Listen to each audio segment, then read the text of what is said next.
What's going on, guys? Welcome back to WWE Network and Show, where I, Graham G. Matthews, break down all the original content that I watch on the WWE Network, as well as on Vice, as today we're talking Season 1, Episode 3 of Dark Side of the Ring, entitled The Killing of Bruiser Brody. So this was the one episode that they had in full on the Vice YouTube page from last year. And as I've said several times, I'm only just now watching the show, and I couldn't stop watching it. So Alexis and I watched all 6 episodes in the span of a week and a half. That's how good the show is. This was actually the first one that we watched, because it was on the YouTube page for Vice, and in full. And the other ones are on YouTube too, but they're from some knockoff account. They are all currently available on Vice.com if you want to catch up before I'm planning to put this up on Tuesday. If something else goes up, then I'll wait. But the Benoit episode in full is supposed to air on Tuesday, and that one looks great. The part 1 was awesome. Part 2, the whole thing airs tonight. I'll probably just rewatch part 1, just to get to the second half of the episode. But I thought that was very smart to kind of leave people wanting more to tune into the real thing on Tuesday. So I think this whole show is great. This was the first one that we watched, Alexis and I. This was a really, really good one. Again, it's specifically Season 1, Episode 3, but I'm not really going in any order here because I watched them out of order. All the other ones in Season 1 are narrated by Dutch Mantell, a.k.a. Zeb Coulter. This one, because Dutch Mantell plays a part in it, is narrated by Mick Foley, which kind of seems fitting. So they talk about how Bruiser Brody got famous in Japan, his backstory there, and Alexis didn't really know who Bruiser Brody was because he's never really been brought up in WWE before.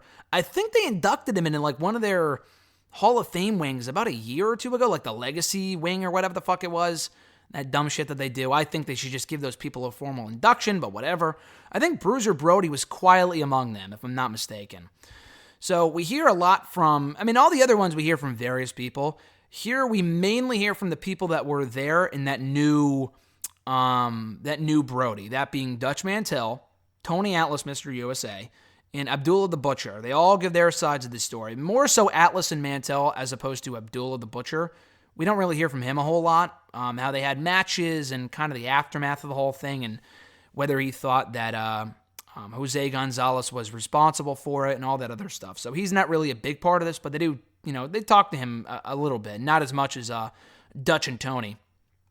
So they talk about how Brody joined the World Wrestling Council in 1998, the promotion that was and is still currently owned by Carlos Colon, the father of Carlito and Primo and Epico and all those other people.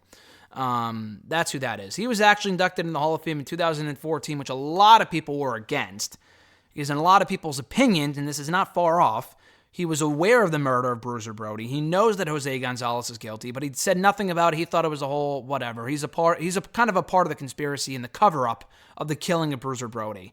So a lot of people were upset that he was inducted into the Hall of Fame well before Brody was, which is kind of fucking bullshit, but whatever. It's part of the, if we get Carlos Colon in the Hall of Fame, he can give us the WWEC tapes and we can put them on the network, all this other dumb, politic bullshit.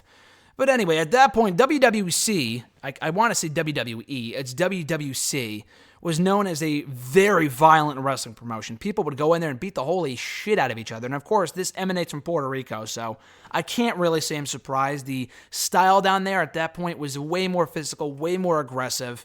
Mexico is a different story. Puerto Rico was just wild down there at that point, and that's what Colon's vision of the promotion was that he wanted to make it so different by making it so bloody and stuff like that. So Brody always had issues with this guy named Jose Gonzalez. I think his wrestling name was Invader #1 or Invader or something like that. They always had problems. Gonzalez was supposed to be the next big star of the promotion. They had a match, Brody and Gonzalez did. Brody was very physical in the ring, but he was the nicest guy outside of the ring. But they had a match. Brody actually legitimately hospitalized Gonzalez. He had internal bleeding. He had major cuts all over his body. I think his son had just died. I believe his son had just died. He was really struggling, and there were rumors of Brody buying into the ownership of WWC. So, with his son just passing away, he was in a terrible place. He needed the money. If Brody took over, if he bought into the ownership, Gonzalez was gone. He was out of there. So his motive seems very, very clear here. You don't have to be a rocket scientist to figure out this guy was definitely behind it. So anyway, Gonzalez wanted the revenge. And we kind of hear both sides of the story from Atlas, who was there, and Mantell was in the locker room, but he left because he kind of felt something was off. But I think he was supposed to testify. Then he got a subpoena saying that you're not needed. He's innocent. Gonzalez is, which is bullshit. So Atlas recalls the story of Gonzalez taking Brody into the showers. They were supposedly having an argument. And then he sees the knife in Gonzalez's hand as he's walking out. And I think there was more than one person involved in this. And Atlas recalls very vividly seeing a knife in Gonzalez's hand. And he recalls that, he knew that it was a stabbing. The stab wounds were very, very deep. I forgot, it was like 8 inches or something like that, twice. Like right into his, I don't know, I forget, right into his intestines. It was pretty bad. He thought they were just having a fight. He sees the knife. He's like, holy shit, this is way worse. He sees Brody hunched over in the shower, takes him immediately to a hospital, where he's later declared dead. He was making a fucking storm about this whole thing, but in Puerto Rico, the hospitals are so bad in terms of like when they take people, because a lot of people have these type of injuries. They were like, oh, we'll just wait on you. We'll give you 20 minutes or whatever. Like it's going to be a little while before we take him. And he's like, no, you fucking take him right fucking now. Like this guy is dying. Save his fucking life. Atlas is freaking out, and rightfully so. He's very justified in his behavior here. So he stayed with them afterward. I think it was before they declared him dead officially. Atlas went back to the arena, I guess, to work the show. Everyone's treating it like nothing happened. Nobody was taking this thing seriously. People were laughing. He got fucking pissed. And Mantell was there too. He's like, this guy's got a point. Like, why are you guys laughing and all this other stuff? Someone just may have died. And there was a story going around at that point that a fan had actually stabbed Brody before he even entered the arena. That was what they went with as the cause of death, how he got killed. It had nothing to do with Gonzalez. He's sitting there. He's acting like nothing happened. It was the whole crop of bullshit. Everyone thought that Brody was as vicious as his in-ring persona. So they were like, oh, of course he had to come into him because the guy is a crazy man. It's like, no, like it's kayfabe. It's fucking kayfabe. Like this shit ain't real.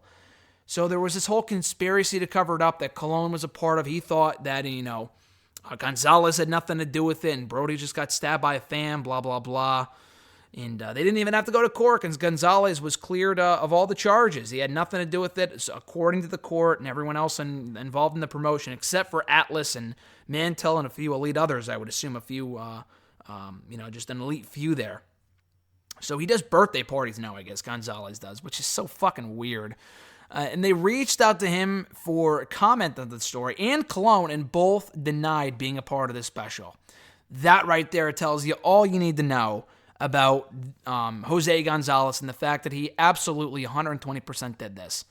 And it sucks that they can't, clear Brody's name all these years later and prove that it was a murder at the hands of Jose. But I don't know. I mean, they've done it with, they did it with Jimmy Snuka, which is also on an upcoming episode of Dark Side of the Ring. So they can't do it with this? I don't know. But anyway, it was a great episode. This is probably one of, if not the best episode of the entire season. Very, very good episode here. So definitely check it out. The Killing of Bruiser Brody, Season 1, Episode 3 of Dark Side of the Ring. In the meantime, be sure to check out more of my Dark Side of the Ring reviews right here on the channel. The Benoit one should be up in a while after I'm done reviewing Season 1. But be sure to like this video, drop a comment, like the video, and subscribe to the channel for more content. Or I meant to say share the video. Like, comment, share, and subscribe. All that stuff is greatly appreciated. Till next time, guys, have a great rest of your week/weekend, depending on when you're listening to this. I'm Graham G.S. Matthews, and I'll catch your ass down the road.